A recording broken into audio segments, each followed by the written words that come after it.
वसुंधरा news, आपल्या हक्काचे news channel. मोका गुन्ह्यातून जामिनावर आलेल्या आरोपींना पुन्हा खंडणी व दरोड्याच्या गुन्ह्यात जेरबंद, कोल्हापूर LCBची धडक कारवाई।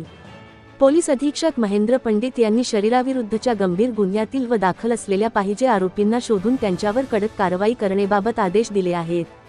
पोलीस अधीक्षक यांनी दिलेल्या आदेशाप्रमाणे स्थानिक गुन्हे अन्वेषण शाखेचे पोलीस निरीक्षक रवींद्र कळमकर यांनी स्थानिक गुन्हे अन्वेषण शाखा कोल्हापूरकडील पोलीस पथक तयार करून त्यांना गोकुळ शिरगाव पोलीस ठाणे येथे गंभीर दाखल गुन्ह्यातील विशाल उर्फ गोटया अविनाश लातूर वय 25 धंदा मजुरी राहणार जगदाळे शाळेजवळ राजारामपुरी 14वी गल्ली कोल्हापूर, अजय उर्फ अजय अविनाश माने वय 30 राहणार सदर बाजार व विधी संघर्षग्रस्त बालक प्रेम वय 17 वर्षे हे मोका सारख्या गुन्ह्यातील असून ते सध्या जामिनावर होते व त्यांची राजारामपुरी परिसरामध्ये फार मोठी दहशत आहे। त्यांच्यावर गोकुळ शिरगाव पोलीस ठाणे येथे खंडणी व दरोड्याचा गुन्हा दाखल झाला होता। गुन्हा दाखल झाल्यापासून ते फरार होते।